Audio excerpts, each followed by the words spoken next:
오늘은 제8계명입니다. 제8계명 제목 한번 읽겠습니다. 시작. 물질을 대하는 태도, 자족과 청지기. 할렐루야. 네, 여러분, 우리의 뇌는 생각보다 똑똑하지 않아서요, 기분이 좋은 상황이 있어서 웃지 않고 그냥 억지로 웃어도 그 웃음으로도 무엇이 되냐면 나의 그 모드를, 뭐랄까, atmosphere라고 하죠. 그 사람이 가지고 있는 분위기가 있어요. 모드가 있어요. atmosphere 하면은 이제 대기라는 뜻이거든요. 그 대기가 있는데, 엄청 짜증나 있는 사람은 그 주변에 뭐가 있죠? 블랙 아우라가 있잖아요. 그렇죠? 이렇게 막 이렇죠. 그런데 여러분의 주변의 대기를 기쁘게 만드십시오. 할렐루야. 아멘. 네, 이렇게 와이키키. 네, 와이키키 죽어도 안 해. 끝까지 안 해. 와이키키. 속마음인데 혹시 들렸어요? 죄송해요. 요즘에 속마음이 오디오 지원이 될 때가 있어요. 자, 와이키키 하시고. 자, 물질을 대하는 태도, 자족과 청지기. 여러분, 10계명은 하나님이 꿈꾸는 나라예요. 하나님이 꿈꾸는 나라. 하나님께서 어떠하기를 원하셨는가? 우리가 그 하나님의 원함이 지금 들려지는 것인 줄 믿습니다. 10계명은 하나님의 사랑과 이웃 사랑으로 이루어져 있다. 여러분, 지금 이 마음, 이 상태에서 이러면 안 돼요.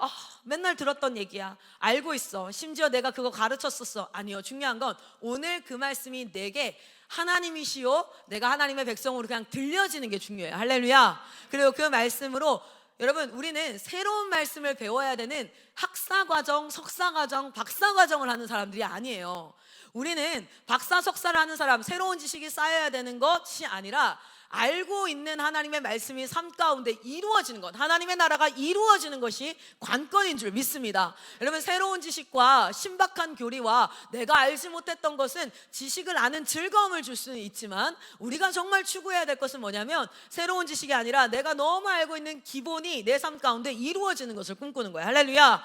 그래서 하나님 사랑과 이웃 사랑은 태어나서 죽을 때까지 반복해야 되는 내용이 맞는 거예요. 그래서 혼으로 예배를 드리는 사람, 자기 생각으로, 지식으로 예배를 드리는 사람은 말씀이 반복되어지면 어떻습니까? 지루합니다. 들었던 말씀인데 저 설교자 준비 안 하나, 이런 생각이 들 수 있어요.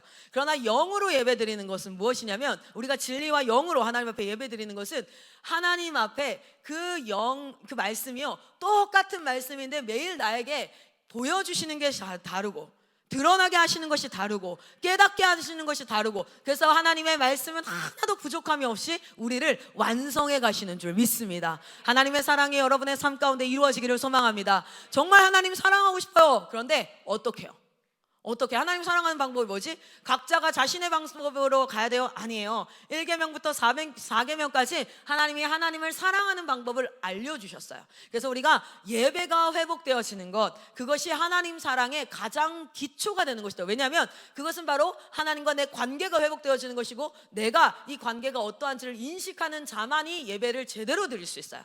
예배를 귀하게 여기는 것. 여러분, 요즘은요, 하나님 앞에 예배 드리는 것, 선포되는 말씀보다 오늘 나한테 오는 카톡이 더 중요해요. 그러니까 예배 시간에 더 중요한 걸 하는 거예요. 사람은요, 반드시 자기가 생각했을 때 더 중요한 걸 하게 돼 있습니다. 그게 드러날 수밖에 없어요. 그런데 여러분, 기억하십시오. 하나님이 누구인지를 아는 자만이 바른 예배를 드릴 수 있고요, 알아가면 알아갈수록 그 예배는 더욱더 하나님 앞에 더 가까이 나아가고 주님을 더 경외하고 주님 앞에 더 나아가게 될 수 있는 줄 믿습니다. 안 그러면 예배를 공연 관람하는, participate 하는 사람, 그냥 참여하는 사람이 돼서 평가하고 있는 거예요. 오늘 말씀이 어떠냐에 따라서 내 태도가 달라집니다.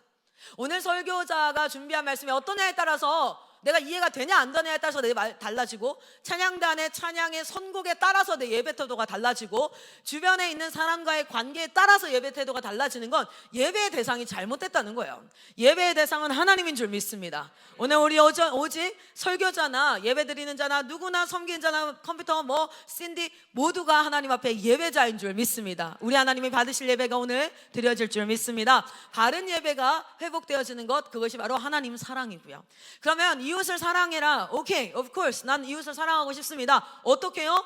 라고 했을 때 하나님께서 주신 것이 바로 무엇입니까? 5계명부터 10계명까지 이웃을 사랑하는 건데, 단순히 그냥 하지마, 도둑질 하지마, 살인하지마 막 이렇게 얘기하면요, 자기는 다 지켰다라고 생각해요. 살인한 사람 손 들어보세요 라고 하면 손 들어야죠. 여러분 배웠잖아요. 내가 정말 누군가의 생명을 끊는 것, 그것이 살인이 아니다 라는 거 배우셨잖아요. 솔직하지 못한 자들. 자, 여러분, 우리가 이 말씀을 통해서 단순히 도둑질하지 마, 살인하지 마, 뭐 이런 거 있죠. 간음하지 마. 이런 표면적인 것이 아니라 그 이면에 하나님께서 왜 그런 말씀을 하셨는지를 보면, 우리가 인간은 사실은 관계를 맺으면서 살아갈 수밖에 없기 때문에 이웃사랑에서 핵심의 단어는 무엇입니까? 관계이고, 그래서 하나님 사랑의 핵심은 예배 회복이라면 이웃사랑의 핵심은 관계의 회복입니다. 할렐루야. 그 관계에서 내가 사랑하는 어떤 적극적 doing 이전에 먼저 내가 어떤 태도를 가지고 있어야 하는가. 그래서 조금 강조하고 싶어서 무엇을 썼냐면 이 여섯 계명을 무엇을 대하는 태도라는 주제로 한번 정리를 한 거였죠. 그래서 질서와 권위, 단순히 부모를 대하는 것이 아니라 하나님께서 내게 이 공동체는요 그냥 막 중구난 방식으로 집합체로 있는 게 아니라 질서가 있단 말이에요. 그 질서와 권위를 대하는 태도는 나는 어떠해야 되는가라는 것을 살펴봤습니다. 그리고 나서는 우리가 인간 대 인간으로서의 생명과 인격을 대하는 태도가 어떠해야 되는가. 그 사람의 노소에 막론하고, 그렇죠, 나이가 많고 적고에 상관없이 그 사람이 어떤 행동을 해왔는가에 상관없이 그 생명 그 자체, 하나님이 창조하신 인격 그 자체를 대하는 태도는 어떠해야 하는가라는 부분이었습니다. 그리고 나서 하나님께서 굉장히 중요한 관계로 우리에게 주신 관계가 무엇입니까? 가정이라는 소그룹부터, 가장 기본되어지는 소그룹이 시작되어지는데, 그 가정을 이루는 하나님의 창조의 목적과 그 목적 안에서 하나님 앞에 순종하는 것이에서 굉장히 중요한 영역이 바로 성이었어요. 하나님이 성을 주셨고, 그리고 그 성은 결혼이라는 귀한 보배 안에 담으셨어요. 그래서 성과 결혼을 대하는 태도가 어떠해야 되는지, 이것들을 사단이 얼마나 왜곡시키고 망가뜨리고 있어요. 진짜 여러분, 그리스도인이라면 이런 질문 하지 마세요. 5살 6살짜리한테 너 여자친구 있냐? 이런 질문 하지 마세요. 요즘엔 그냥 관례대로 뭐합니까? 너 여자친구 있냐? 너 남자친구 있냐? 모태솔로다. 여러분 보세요. 그게 뭐냐면 연애부터 시작해서, 그렇죠? 그리고 결혼을 하고, 그리고 성관계를 맺고, 그리고 자녀, 생명 잉태되고, 이 모든 것들을 아주 가볍게 만드는 거예요. 그냥 네 feeling, 네 느낌, 네가 좀 더 favor, 좀 더 좋아하고 호의가 있어, 그럼 만나는 거야? 아니면 많은 거야? 이러면, 그러니까 5살한테 묻는 거예요. 5살한테 여자친구, 5살이 그것을 결정할 수도 없는데 사회 문화 속에서 초등학생인데 그런 질문들을 합니다. 왜? 다 하니까. Everybody does it. 모든 사람이 다 하니까. 아니요, 우리는 모든 사람이 다 하는 것을 하는 것이 아니라 What the Bible said. We trust what the Bible said. 우리는 성경이 말하는 것을 믿고 그것을 말하는 자들인 줄 믿습니다. 그래서 성과 결혼을 왜곡시키고 가볍게 만드는 것, 그것을 무겁게 여기지 않고, 그것을 무겁게 여긴다는 건 짓눌리라는 게 아니라, 그것을 뭐하는 것? 신중하고 진중하게 받아들이지 않고 가볍게 여기는 문화를 계속 만드는 거예요. 그래서 그런 부분들, 그리고 물질, 그래서 여기는 남의 소유라고 되어져 있지만 제가 이거 수정한다 했잖아요. 소유에 대한 것들. 우리가 인간관계를 맺고 살아가면서 나와 너의 선이 있습니다. 경계가 있어요. 그래서 너의 소유가 있고 내게 소유. 이 소유라는 말을 다시 얘기하면 possess라고 해요. possess. possess는 뭐냐면 내가 가지고 있는 나의 소유가 있고 너의 소유가 있다는 건 경계선이 분명하게 존재한다는 거죠. 그것들을 우리는 어떻게 대해야 되는지. 그래서 어떤 사람은요 너무 막 침범하는 사람도 있고요, 어떤 사람은 또 너무 이렇게 안에 자기로 이렇게 가지고 오는 이 선이 적절하지 않을 수 있어요. 그래서 물질이라는 것을 가지고 우리가 소유한 것들을 한번 보는데, 우리가 이번에 같이 보고 있는 8계명이죠. 그래서 도둑질하지 말라라고 얘기하면서 이 부분을 같이 한번 나눴습니다. 소유권에 대해서, 소유권이 단순히 물건과 돈만을 이야기하는 것이 아니라 지적인 소유권이라든지, 물적 소유권에서 자본주의는 시간 또한 무엇입니까? 물적 소유 내에 넣어서 우리가 같이 해서, 사실 도둑질하지 말라는 게 그 사람의 시간을 도둑질하는 행위들도 있다는 걸 한번 자세히 살펴봤었어요. 그리고 인적 소유권에 대한 것들, 그리고 우리는 왜 도둑질하는 것인가 라는 부분들을 같이 한번 나누면서 무엇에 대해서, 여러분 물질을 대하는 태도는 2가지 핵심 키워드가 있었어요. 하나는 무엇이었습니까? 자족이었습니다. 자, 여러분 이렇게 옆 사람한테 얘기합시다. 나는 만족합니다. 나는 만족합니다. 나는 자족합니다. 나는 충분합니다. 네, 나는 충분합니다. 여러분 부족함이 없습니다. 나는 부족함이 없습니다. 할렐루야. 여러분 부족함이 있죠. 언제요?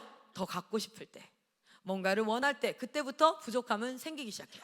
그래서 자족하는 삶을 살아가는 것, 그리고 우리가 필요를 하나님 앞에 뭐 하는 겁니까? 구하고, 그리고 그 필요를 구하고 그 필요를 얻을 때는 공짜의식 절대 안 된다는 것. 대가를 지불하자. 따라합니다. 대가를 지불하자.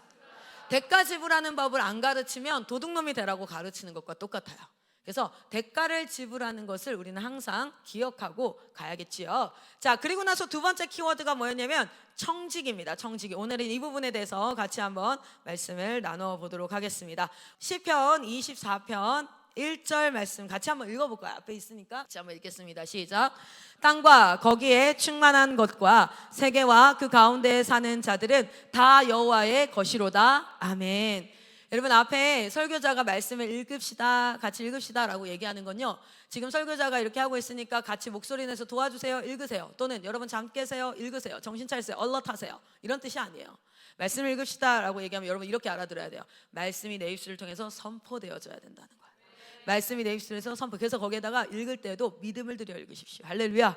그 믿음을 들여 읽은 그 목소리가 내 귀에 들릴 때에, 성경은요, 말씀을 읽으라 라는 말보다 말씀을 들으라 라는 말씀이 훨씬 많거든요. 믿음을 담아 말씀을 읽어 선포할 때에 그것이 내 귀에 응하고 그것이 세상에 흘러 떠내려가지 않고 내 삶 가운데 믿음으로 응하게 될 줄 믿습니다. 다시 한번 시편 24편 1절 같이 한번 읽겠습니다. 시작. 땅과 거기에 충만한 것과 세계와 그 가운데에 사는 자들은 다 여호와의 것이로다. 아멘. 여러분, 우리가 소유에 대한 이야기를 하고 있는데 사실은 하나님께서 전체를 다 소유하고 있는 가운데, 물론 이 패딩은 조이쌤 거예요. 그렇죠? 그래서 이 조이쌤 거를 제가 함부로 내가 이렇게 입는다든지, 아니면은 나 엉덩이 차가우니까 조이쌤 뭐 이거 가지고 바닥에 뭐 깔고 앉는다든지 안 되죠. 그렇죠? 그러나 이 소유가 원래 근본적으로 본질적으로 내 것이었던 것이 아니라 누군가에게 나도 받은 거예요. 누군가에게 나도 받은 것. 그런데 이 모든 것들의 시작, 이 모든 것들의 주인은 누구라는 거예요? 다 여호와의 것이로다. 아멘. 자, 그래서 욥은 이렇게 고백합니다. 같이 한번 읽어볼까요? 시작. 이르되 내가 모태에서 알몸으로 나왔사온즉 또한 알몸이 그리로 돌아갈 꼴지라. 주시니도 여호와시요 거두시니도 여호와시니 여호와의 이름이 찬송을 받으실지니이다 하고, 이 모든 일에 욥이 범죄하지 아니하고 하나님을 향하여 원망하지 아니하니라. 아멘. 아멘. 우리는요, 내가 계속 쓰다 보면 그거 내 건 줄 알아요. 제가 실제로요, 한번 우리 선교사님들을 호되게 막 진짜 언성을 높여서 이렇게 혼을 냈다기보다는 바르게 한 게 있어요. 그게 뭐냐면, 차량을 사용하거나, 물론 여러분 실수나 이런 것들은 서로가 계속해서 오래 참고 알려주는 거죠. 그 두 가지였는데, 하나는 한동안 저희가 본부에 커피나 이런 것들을 하나도 사다 놓지 않았어요. 그리고 차량에 대해서도 개인 사용 절대 금지 이렇게 했었어요. 왜 그랬냐면, 이게 계속 사용하다 보면요, 원래 이게 내 게 아니거든요. 내 게 아니에요. 그런데 이것을 내 것인 줄 알아요. 내 것인 줄 아는 사람의 특징이 뭔지 아십니까? 허락을 받지 않습니다. 허락을 구하지 않아요. 그렇게 허락을 구하지 않다가 허락을 구하라고 했더니 기분 나빠하는 거예요. 그 기분 나빠함이, 그것이 뭘 확증하는 거냐면, 이것을 자신의 것으로 당연한 권리로 생각했구나 라는 것을 확증하는 겁니다. 그래서 자신의 감정을 잘 살펴보면 내 마음의 동기의 중심이 어디에 있는지를 알 수 있어요. 여러분, 이 예화를 너무 잘 아실 거예요. 어떤 거지가 있는데 한 사람이 아침마다 지나가면서 그 사람에게 10,000원씩을 줬답니다. 3개월이 지났어요. 3개월이 지나고 그 다음날 딱 나가서 가는데 그 10,000원을 주지 않고 그냥 지나갔대요. 그랬더니 그 거지가 어떻게 했다 그래요? 왜 돈 안 주냐고 물어봤대요. 여러분, 물어보면 돼요, 안 돼요? 안 돼요. 왜요? 그건 은혜였어요. 그건 그 사람이 자발적 은혜였어요. 그런데 반복되어진 은혜는요, 인간의 죄성이 어디서 드러나냐면, 반복되어진 은혜는 자신의 권리인 줄 알아요. 그것이 자신의 것인 줄 알아요. 그래서 그것을 빼앗기면 어떻게 됩니까? 마치 빼앗겼다라고 생각하는 거예요.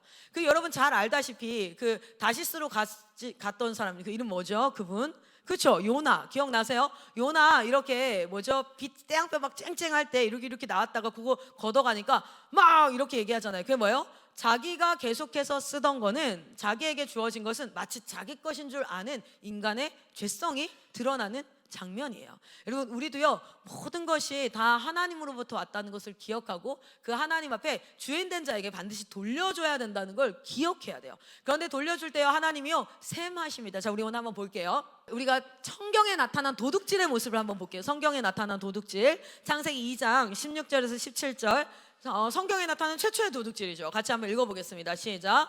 여호와 하나님이 그 사람에게 명하여 이르시되 동산 각종 나무의 열매는 네가 임의로 먹되 선악을 알게 하는 나무의 열매는 먹지 말라. 네가 먹는 날에는 반드시 죽으리라 하시니라. 아멘. 이거 하나님의 소유예요. 모든 소유권들이 하나님의 것이었지만 그것을 뭐 했습니까? 주인된 자의 자격으로 허락했습니다. 무엇을요? 동산 각종 나무의 열매는 네가 허락 구하지 않고 임의로 다 먹어도 돼 라고 다 허락하고 유일하게 하나님께서 소유권을 주장하셨어요. 이건 내 거야. 이거는 네가 먹으면 안 돼 라고 얘기했는데 어떻게 됐어요? 먹지 말라 하시니라 했는데 어떻게 됐어요? 먹었죠. 이게 도둑질이죠. 남의 소유된 것을 내가 임의로 하는 거. 자, 그리고 또 나타나는 것들이 보면 여호수아에서도 나타나요. 한번 볼까요? 읽어봅시다. 시작. 이스라엘 자손들이 온전히 바친 물건으로 말미암아 범죄하였으니 이는 유다 지파 세라의 증손 삽디의 손자 갈미의 아들 아간이 온전히 바친 물건을 가졌음이라. 여호와께서 이스라엘 자손들에게 진노하시니라. 아멘. 하나님은 자신에게 소유된 것을 사용하는 것을 뭐라 하지 않습니다. 여기서 말하는 자신은 저희들, 개인 본인들. 왜냐면 하나님이 주셨거든요. 그런데 하나님이 주지 않은 것을 탐내거나 주지 않은 것을 뭐 하는 거예요? 의미대로 사용하는 것을 진노하신다라고 말씀하세요. 여러분, 여러분의 선이 어디인지 여호수아 1장에 무엇을 얘기합니까? 선을 구해요. 선을.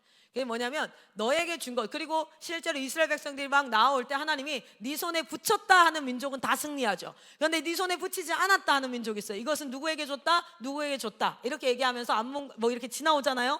그런 것들은 절대 손대지 않아요. 이건 무슨 뜻이냐면 하나님이 주신 것만 나의 것인 거예요. 할렐루야. 하나님이 주시지 않은 것을 내가 갖고자 하는, 임의에 갖고자 하는 것들은 안 돼요. 그거는 탐욕입니다. 우리 한번 청직에 대한 이야기를 해보도록 하겠습니다. 성경에서 청직이라는 단어를 오이코노모스, 따라합시다. 오이코노모스. 저도 히브리어 헬라어 막 잘 몰라요. 정말 학점 따기 위해서 공부했기 때문에 잘 몰라요.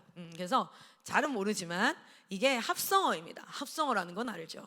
두 단어가 합해진 단어인데 그 두 단어가 뭐냐면 집이라는 단어와 그리고 관리하는 사람이라는 이 단어가 두 개가 합해져서 형성되어진 합성어인데 그건 무슨 뜻이냐면 집을 뭐 하는 거예요? 관리하고 우리가 이제 쉽게 얘기하면 단돌이한다라고 생각하시면 될 것 같아요. 집을 단돌이하고 이렇게 하는 그런 사람이다라는 뜻으로 청지기합니다. 그래서 관리인 또는 집사, 그렇죠? 또는 조금 이제 보편적인 말로는 servant, 그래서 종 이렇게 얘기할 수 있어요.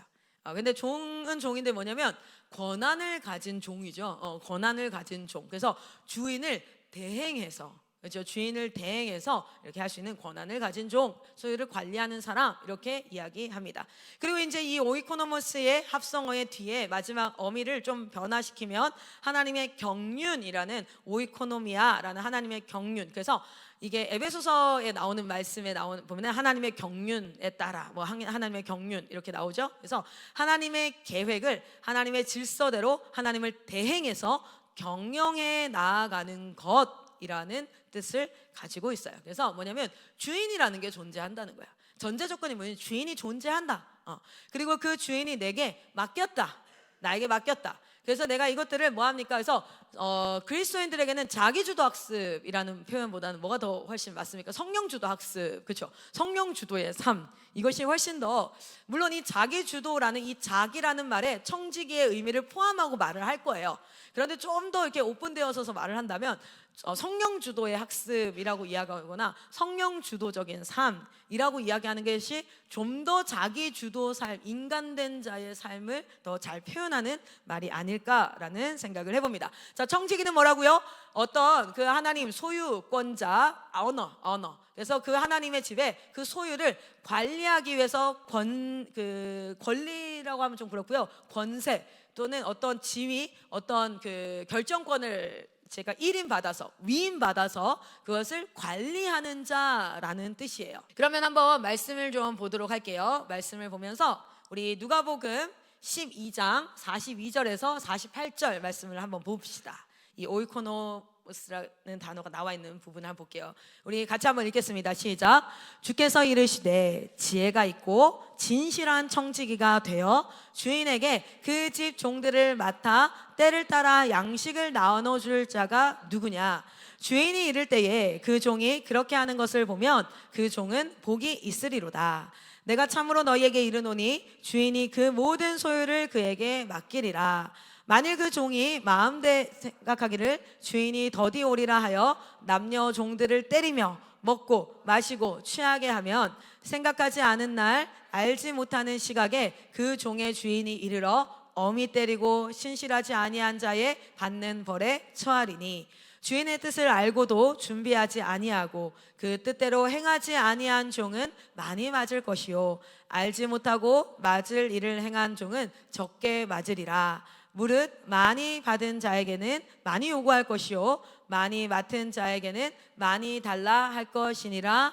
아멘. 오늘 이 시간 하나님께서 우리에게 지금 말씀하고 계세요. 할렐루야. 여러분, 성령님께서 하시는 메인 잡이라고 표현하면 굉장히 좀 인간 같지만 메인 잡이 무엇입니까? 성령하면 어떤 하나의 파워, 에너지, 막 느낌, 힘 이렇게 생각할 수 있어요. 그렇지 않습니다. 성령의 메인 잡은 무엇이냐면 하나님의 말씀이 선포되어질 때 그 말씀이요 그냥 혼과 육으로 그냥 지식으로 이해로 사고력으로 되어지는 것이 아니라 영으로 뭐 하는 거예요? 깨달아지게 하시는 거예요. 영으로 명령하시는 거예요. 여러분, 하나님이 말씀하셨으면 좋겠죠. 여러분에게 하나님이 여러분에게 정말 말씀해 주시고 내 삶을 인도해 주셨으면 좋겠죠. 특별히 어려운 일이 있을 때나 문제가 있을 때 저는 이 삼천리 공동체 IM 한국 본부의 대표로 있으면서 항상 정말 어떤 일 하나님 한마디만 해주세요. 왜냐면 하나님이 말씀하시면 다니까 그게 정답이니까. 주님 이 상황에서는 어떻게 됩니까? 이 사람이 이렇게 반응합니다. 이 사람에게는 어떻게 해야 됩니까? 하나님 말씀해 주세요. 저는 진짜 하나님이 저에게 말씀해 주셨으면 좋겠어요. 할렐루야.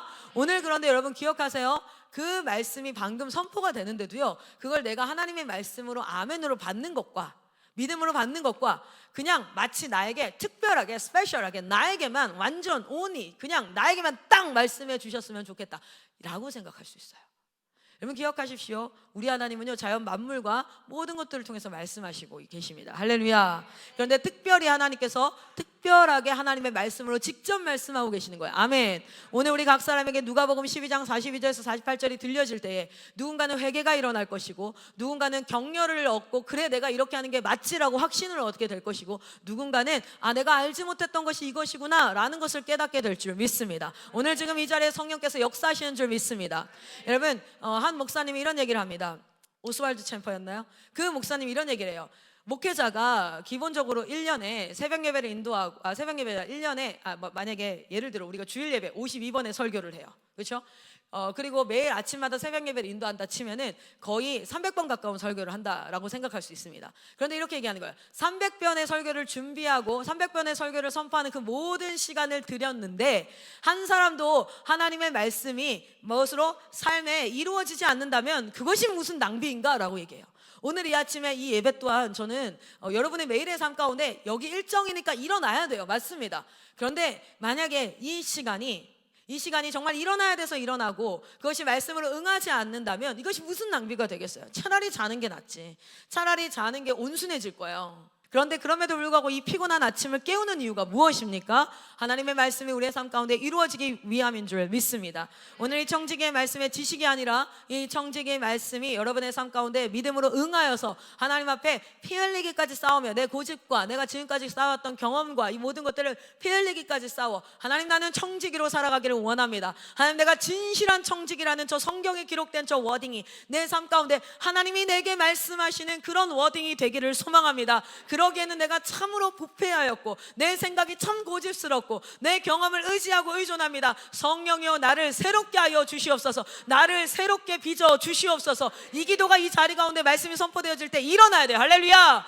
여러분 열심히 훈련받아서 여러분의 힘으로 잘 사는 게 아니에요. 착각하지 마세요. 열심히 훈련받아서 잘해야지. 그런데 삶의 현장 가운데 실패해. 그럼 이렇게 생각해요. 내 훈련이 부족했구나. 내 경건의 삶이 부족했구나. 아닙니다. 훈련은 한 가지를 얘기하고 있어요. 뭘 얘기하고 있습니까? 그 순간에 예수의 이름을 불러라 라는 거예요. 내가 능력이 있어져서, 내가 힘이 있어서, 내가 잘해줘서 그 상황을 돌파할 수 있는 것이 아니라 믿음 있는 자가 돌파하는 겁니다. 할렐루야.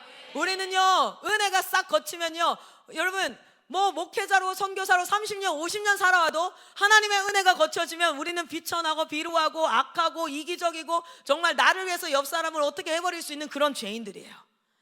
그렇기 때문에 내가 훈련 잘 받아서 그래서 내가 나가서 잘해봐야지, 착각하지 마세요. 착각하지 마세요. 없습니다. 그럴 수 있는 사람, 의인은 없나니 하나도 없습니다. 의인으로 훈련되어질 수 있는 사람은 아무도 없습니다. 은혜로 덮여져야 되는 줄 믿습니다. 우리의 훈련은 딱 이거예요. 그 자리 가서 예수 부르는 연습하는 겁니다. 그게 훈련인 거예요. 매일의 삶 가운데 예수를 부르고 매일의 삶 가운데 주님을 의지하고 믿을 때에 하나님이, 성령이 내 안에 내주하시는 성령님이 마음껏 그 믿음 가운데 일하실 수 있는 거예요. 할렐루야. 오늘도 이 말씀이 여러분에게 응하기를 소망합니다. 여러분 여기서 기억해야 될 게 뭡니까? 이 말씀이 이걸 얘기하는 거예요. 청직이라는 것은 무엇을 의미냐면 주인에게 속한 자다, 우리가 주인의 소유다라는 거예요.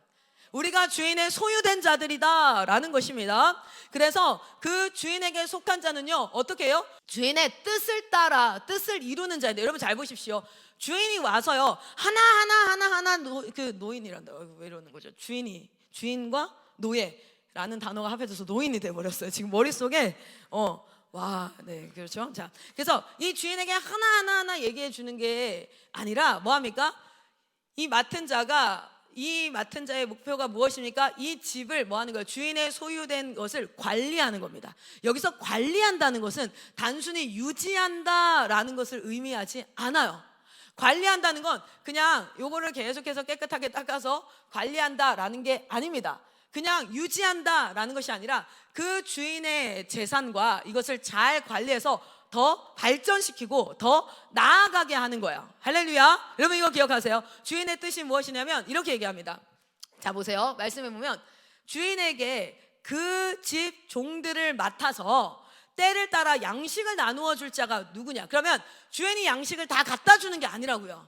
주인이 양식을 다 갖다 주고, 야 이거 몇 명인지 알지? 나눠줘. 이게 아니라, 이런 단순한 게 아니라 뭘 하는 거예요?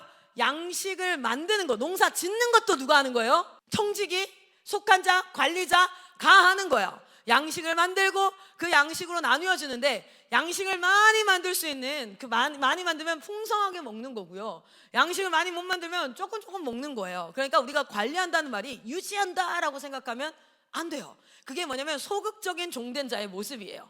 아니 시킨 일 말하는 거야.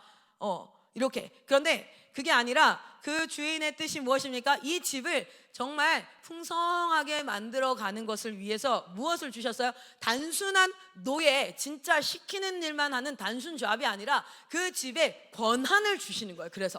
그래서 권한을 주고 뭐합니까? 주인은 떠나요. 어디 길을 나섰디야. 그럼 뭡니까? 주인을 대신해서 이 자리에 있는 거예요. 여러분 각 사람이 그런 사람인 줄 믿습니다. 하나님 우리를 그렇게 부르셨습니다. 그래서 그것을 풍성하게 잘 관리하고 경영해서 뭐 하는 거예요? 풍성히 먹게 하는 거예요. 대표적인 청지기의 모습이 누구입니까? 요셉이에요. 요셉. 하나님은요 풍년의 때를 주고 흉년의 때를 주잖아요. 그렇죠? 이 상황이 풍년의 때도 있고 흉년의 때도 있는데, 지혜로운 관리자는 어떻게 됐어요? 풍년의 때도 풍성했고요, 흉년의 때도 풍성해서 배고픈 사람을 나눠주는 자가 됐어요. 그게 바로 진실하고 지혜로운 관리자의 표본과 같은 모습이에요. 때가 어떠하든지 간에 지혜로운 자, 요셉이 지혜로웠던 건 딱 뭐였습니까? 요셉이 지혜로웠던 거는 매니저로서 석학이었던 게 아니라요, 하나님의 해석해 주시는 이 상황에 지혜의 은사가, 지식의 은사가 임했어요. 할렐루야. 그래서 왕이 뭐라고 얘기했어요? 왕의 꿈을 해석했죠. 누가 해석했어요? 요셉이 해석한 거 아니에요. 누가 해석했어요? 하나님이 해석했어요. 하나님이 시대를 보여주셨어요. 그리고 그 시대 앞에 정직하게 행했습니다. 그렇죠? 그래서 욕심내거나 에이 아닐 거야 하지 않고 뭐 했어요? 풍년의 때 그것을 잘 절제하고 절약하고 모아놨다가 이것을 흉년의 때 먹는, 아주 단순해요. 그렇죠? 이게 종된 자의 모습이에요. 청지기 관리자의 모습이에요. 여러분이 지혜로운 청지자, 진실한 청지기가 되기를 소망합니다. 주인의 뜻을 이룬다라는 것은 단순히 관리해라, 내가 갔다 올 때까지 집 청소 열심히 해놓고 이런 게 아니라, 주인을 대신해서, 그 주인은 어떤 마음이겠어요? 그 집이 더 잘 살아졌으면 좋겠어요? 아니면 더 찌들어지고 가난했으면 좋겠어요? 더 잘 살았으면 좋겠죠. 그것을 대행해서 맡은 자가 주인과 같은 꿈을 꾸는 겁니다. 내 것도 아닌데 내 것도 아닌데 뭘 잘 살아봤자 뭐 하겠어. 나한테 콩콩이라도 떨어지겠어? 가 아니라 주인에게 내가 속한 자예요. 그래서 나도 주인의 것이에요. 그래서 주인의 것이 풍성해지면 나도 풍성해지는 거지. 그렇죠? 그렇게 해서 주인의 뜻을 이루는 자라는 것이 있고, 마지막 이 말씀에서 우리가 알 수 있는 인사이트는요, 반드시 그 주인이 생각하지 않은 날, 알지 못하는 시간에 돌아온다는 겁니다. 그리고 나서 뭐 하는 거예요? 셈을 한다는 거야. 계산한다는 거야. 내가 한번 정리해보자. 내가 출발했을 때 이랬는데 갔다 오니까 지금 이러네 라고 셈을 받는 사람이 청직이라는 거예요. 여러분, 우리의 삶에 하나님 앞에 셈 받는 날이 옵니다. 하나님이 주신 것들을 그냥 두시면 안 돼요.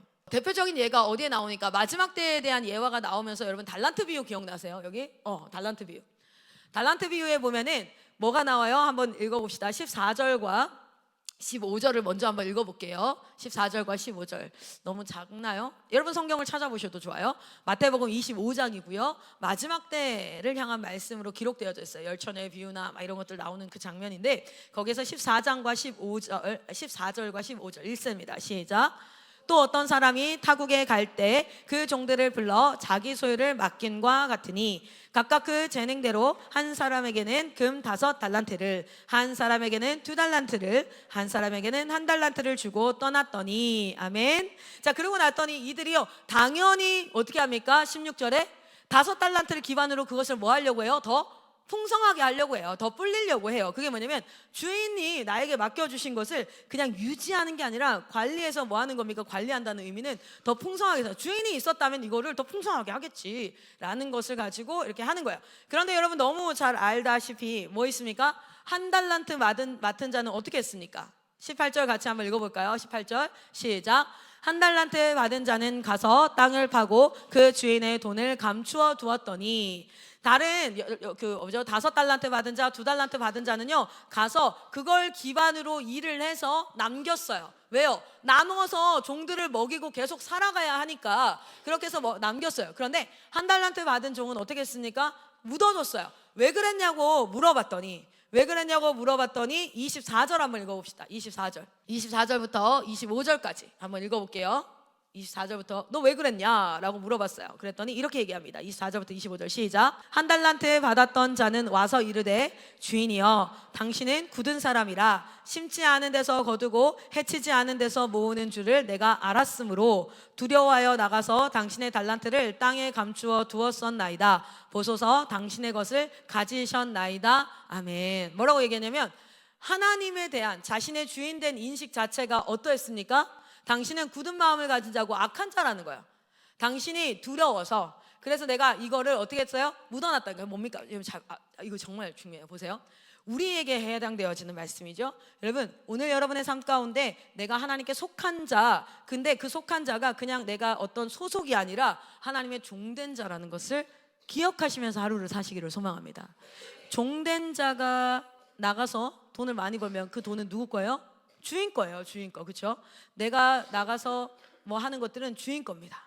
그래서 제가 이 삶을 하나님 앞에 진짜 하나님 너무 사랑해서 너무 뜨겁게 살아요. 아무도 나한테 이 스케줄을 강요하지 않습니다.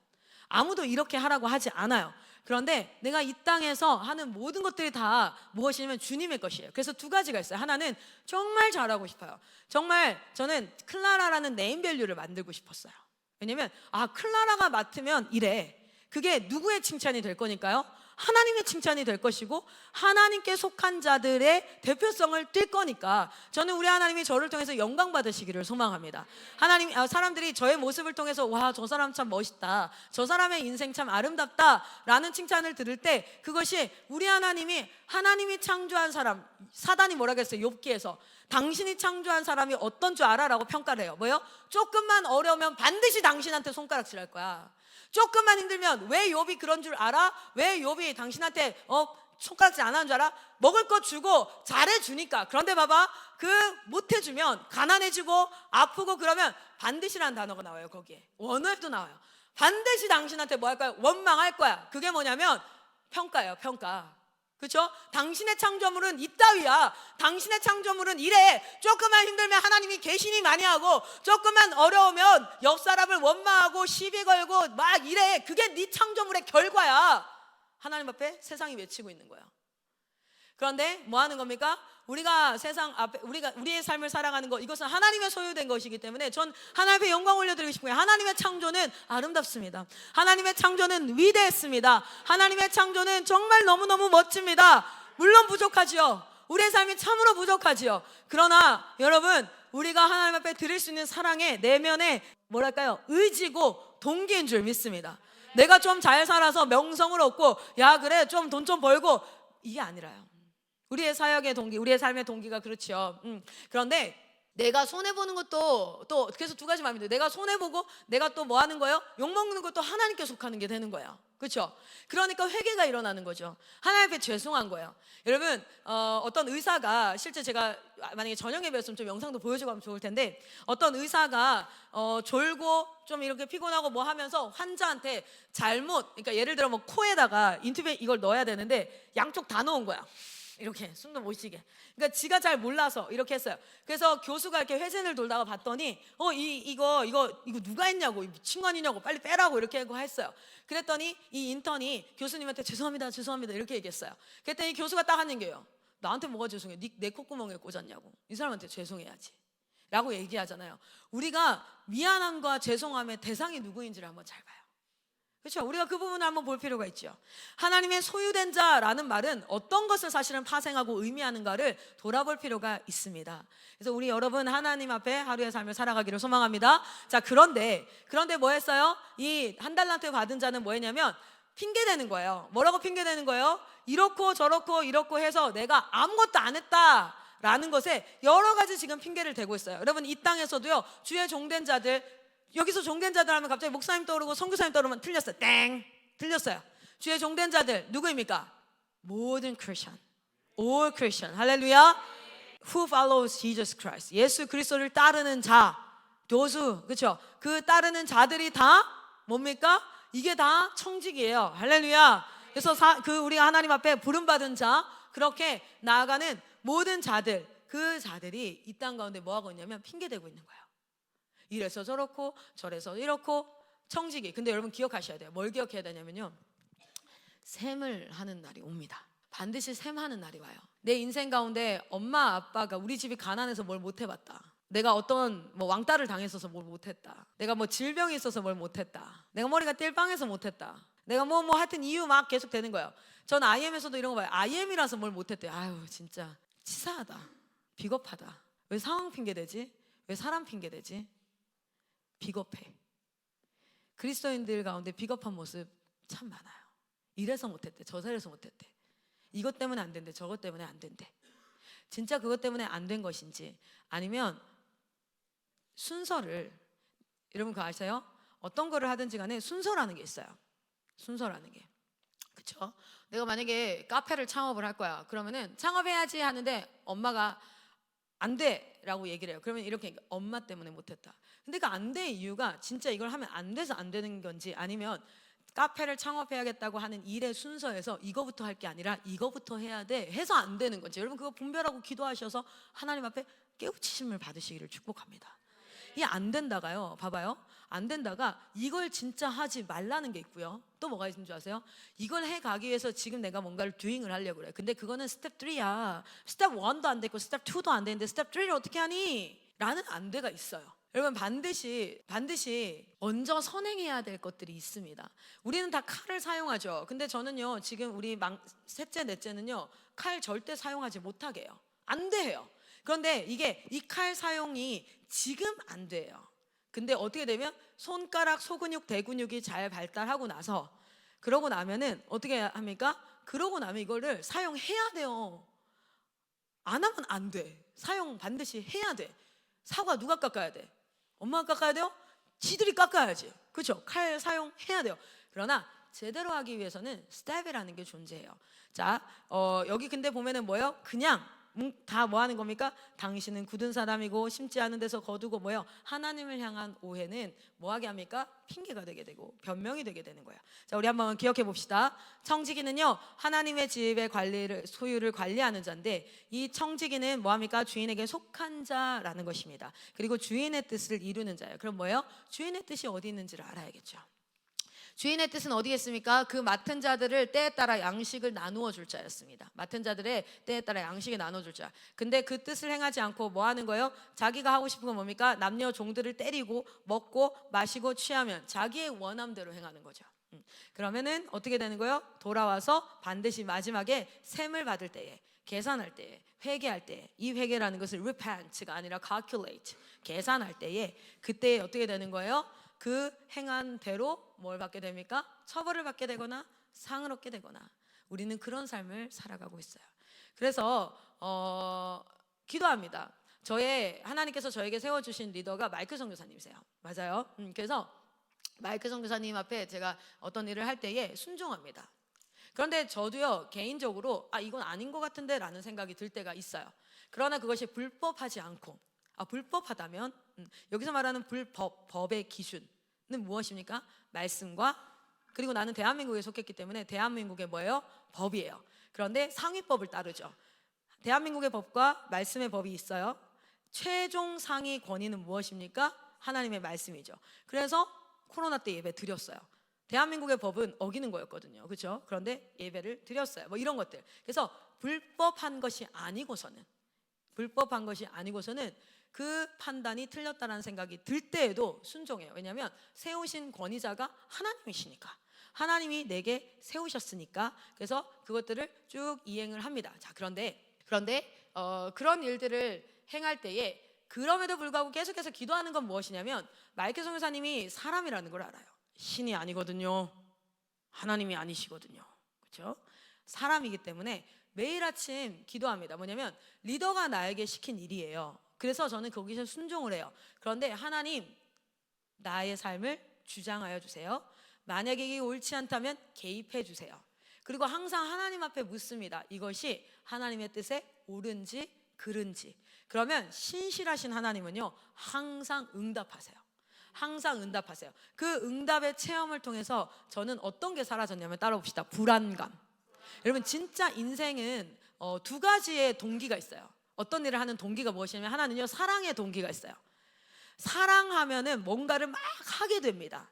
그래서 사랑의 동기로 어떤 것을 하기도 하고요. 근데 두 번째는요, 두려움과 불안이 동기가 되게 돼요. 공부를 하는데 원해서 진짜 이런 것들을 이루고 싶어서 그 일을 사랑해서 막 이렇게 하기도 하고요, 불안과 두려움으로 하게 돼요. 그래서 인간의 동기는 대체적으로 두 가지다라고 심리학자들도 얘기하고, 사실 성경을 읽어보면, 성경에도 보면 사울은 왜 그랬을까, 다윗은 왜 그랬을까 보면 그 안에 동기가 있는데, 동기가 두 가지로 좀 대략적으로는 분류가 되어져요. 그 동기가 무엇이냐면 불안과 두려움이에요. 또는 사랑이에요. 그런데 여러분, 인간이 진짜 행복하고 싶어요? 그러면 불안과 두려움을 다룰 줄 알면 돼요. 불안과 두려움이 드는 건 어쩔 수 없어요. 그러니까 여러분이 살아가면서 다루어야 될 게 있어요. 그러니까 다루어야 된다는 거는 이거를 뭐냐면 이런 거죠. 열등감을 다룰 줄 알아야 돼요. 비교를 다룰 줄 알아야 돼요. 안 들지 않거든요. 다룰 줄 알아야 돼요. 또는 미움을 다룰 줄 알아야 돼요. 그래야지 실수하고 또 내가 후회되고 상황을 더 그르치게 되고 분노를 다룰 줄 알아야 돼요. 이런 것들 중에 되게 중요한 것 중에 하나가 뭐냐면, 내 안에 내적 동기가 사랑이 있기도 하고 두려움, 불안이 있는데, 이 불안을 다루는 방법 중에 하나가 근본적으로 불안을 많이 줄일 수 있는 게 있어요. 그게 뭔지 아세요? 여러분, 가정에서 사랑을 되게 많이 받은 사람은요, 불안 지수가 굉장히 낮아요. 불안할 것 같은 상황에서도 뭔가 이런 느낌이 있어요. 누군가 날 도울 것 같고, 난 괜찮을 것 같고, 뭐 이게 하여튼 어딘가 있을 것 같고, 이런 사람이 있고요. 어떤 사람은요, 불안 요소가 하나라도 없어야지, 안 그러면 항상 불안 속에 있어요. 누군가 날 떠날 것 같고, 내가 안 될 것 같고, 뭔가 이럴 것 같고, 막 이런 게 있어요. 그건 뭔지 아세요? 그 두 사람은요, 차이는 딱 하나예요. 과거에 어떤 경험을 해왔느냐예요. 과거에 어떤 경험을 해왔느냐. 버림받는 경험, 누군가가 나를 돌보지 않는 경험, 내가 막 힘들고 어려울 때 완전 내팽개쳐진 경험, 또는 거절받았던 경험, 이런 경험이 있으면 불안 지수가 굉장히 높아져서요, 똑같은 상황에 어떤 사람은요, 담담하게 뭐래 이러고 지나가는데, 어떤 사람은 벌벌벌벌 떨게 돼요. 그거는 딱 하나예요. 과거에 어떤 경험을 해왔는가. 그래서 애착 형성 이런 거 되게 중요하다고 얘기를 하잖아요. 그런데 그거 아세요? 인간은 절대 안정애착을 형성할 수가 없어요. 그 안정애착은 하나님과의 경험이 필요해요. 하나님과의 어떤 경험이죠? 기도하고 하나님이 나를 돌보시는 경험. 그것은 불안을 줄입니다. 불안을 다룰 수 있게 되어져요. 그렇기 때문에 여러분 기억하세요. 하나님이 그 뜻을 이루실 거야. 당신은 당신의 뜻을 이루신다며. 근데 왜 꼭 기도해야 돼? 근데 왜 꼭 기도해야 돼? 심지어 에스겔에서도 어땠어요? 하나님이 이루실 일들 쫙 얘기하고 나서 뭐라 합니까? 그래도 너희는 기도하여야 할지니라 라고 얘기하죠. 예레미야에서도 뭐 하는지 아시면 하나님이 예언을 쫙 하고 나서 뭐예요? 너희는 이것을 계속해서 서로에게 말하라 이래요. 여기서 말하라는 원어는 뭐예요? Under the consideration, 숙고하라. 그것이 기도하다라는 것과 일맥상통하는 단어를 쓴단 말이에요. 아니 이룰 거면서 하나님 어차피 다 이룰 거고 하나님이 택하신 자는 다 전도할 건데 말라고 내 입을 통해서 하라 그러고 뭐 기도하라 그러고 왜 그러는 거지? 나의 필요를 다 하신다면서. 그럼 뭐 굳이 기도해. 그냥 딱 앉으면 딱 yes 이러고 가면 될 거 아니야. 그걸 막 2시간 3시간을 막 기도해가지고 창자가 찢어질 것 같고 목이 쉬고 우리 사랑쌤은 기도를 얻고 목소리를 잃었잖아요 지금. 옥구슬 같았던 여자라고 하는데 나는 한 번도 들어본 적 없는 옥구슬. 내가 이 여성분과 지금 17년이 됐는데 그 전이었나요 그러면? 뭐 이런 거 우리 기도 열심히 해야 돼. 왜요? 여러분 그것은요 우리와 하나님과의 경험을 위해서요. 하나님과 우리와의 경험, 그것은 우리의 과거의 경험을 씻습니다. 그 과거의 경험을 씻어요. 자신감과 자존감만 한번 설명하고 마치도록 하겠습니다. 여러분 자존감이란 단어는 스스로 자자의 존재에 대한 감각이에요. 감각할 때 감자예요. 존은 존재, 그렇죠? 그리고 자는 스스로의 존재에 대한 감각이에요. 스스로의 존재가 저 땅끝 밑에 막 이렇게 짜부되어 있다라고 여긴 걸 자존감이 낮다라고 표현하고요. 스스로의 존재가 이 정도 된다라고 여기는 그 수치를 자존감이라고 얘기해요. 자존감은 자기가 어떻게 생각하느냐에 근거하고 있어요. 맞아요. 그래서 생각입니다. 그래서 하나님의 말씀이 선포되어지고 하나님을 믿고 그리고 예배 가운데 그런 일들이 딱 일어나요. 그러면요 자존감이 회복되어져요. 그런데 여러분 자신감은 좀 달라요. 자신감은 뭐냐면 스스로 자자의 믿을 신자거든요. 자신을 믿는 정도예요. 근데 이 믿음이라는 건 반드시 무엇을 통해서만 오냐면 자기가 행동했던 것을 통해서만 와요. 그래서 예배 가운데 자존감이 회복됩니다. 반드시요. 예배 가운데 자존감이 회복될 수 있어요. 그런데 자신감은 예배 가운데 회복되지 않아요.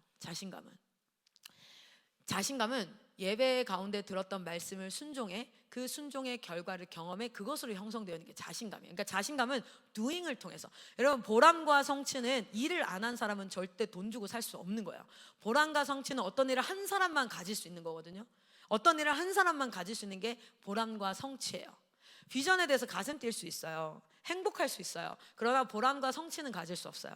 그래서 하나님은요 영만 존재한 게 아니라 육을 존재하셨죠. 봐봐요. 자존감의 회복도 필요하지만 자신감의 회복도 필요해요. 그래서 검정고시라는 걸 doing을 해요. 점수가 결과가 나와요. 그럼 뭐예요? 내가 자신감이 생기는 거예요. 왜냐면 doing을 통해서 나오는 게. 그래서 하나님은요 말씀을 들으라라고 얘기하시고 순종하라 하세요. 왜요? 자존감의 회복과 자신감의 회복을 통해서 내가 누구인지를 건강하게 인식해야 돼요. 근데 백날 왕 같은 제사장이라는 말씀의 은혜를 받고 아멘하고 믿어져도요 삶 가운데서 그것이 doing 되지 않잖아요. 그러면 그것이 나에게 누려지지가 않아요. 그 누려진다는 뭐냐면 자신감이 떨어질 수밖에 없는, 자존감이 떨어질 수 없는 환경 가운데 들어갔을 때 그 말씀이 영향을 못 미친다고요. 그래서 하나님은 순종을 굉장히 doing을 되게 중요하게 말씀하시죠. 그래서 doing이 없는 믿음을 뭐라 그래요? 죽은 믿음이다 라고까지 표현해요. 뭐냐면 죽었다는 건 아무것도 할 수 없는 무능한 상태라는 거야. 그래서 예배 가운데 아멘하는 것, 그리고 나가서 그 아멘대로 뭐 하는 거예요? 순종하는 것, 그것이 우리의 신앙을 세워가는 길인 줄 믿습니다. 여러분 오늘 우리가 제8계명 소유를 대하는 것들, 그래서 되게 실질적인 것들까지도 어제는 막 얘기를 했었어요. 바디워시 안 갖고 왔을 때 욕실에서 내가 바디워시 남의 거 짜 쓰는 거, 내가 시간을 넣는다는 게 시간을 도둑질하는 거구나 라는 것부터 시작해서 여러 가지 세부적인 거, 그것을 다 지키는 완벽한 사람이 되라, 퍼펙트 맨이 되라, 100%다 지켜라 라고 얘기하는 게 아니라 그것을 추구하는 여러분의 마음의 갈망이 하나님께는 이렇게 들려요. 주님을 사랑합니다. 내가 내 이웃을 사랑합니다. 제가 이런 얘기 했죠. 4층에서 내려올 때 지금도 저기서 지금 막 기대가지고 자는 애들이 있잖아요. 그렇죠? 봐봐요. 자도 돼. 4층에서 내려올 때 2층에서 올라올 때 이 걸음이 음성 지원이 돼. 주님 앞에 짜증나, 피곤해, 왜 IM이라서 힘들다, 주님 앞에 음성 지원이 된다고요.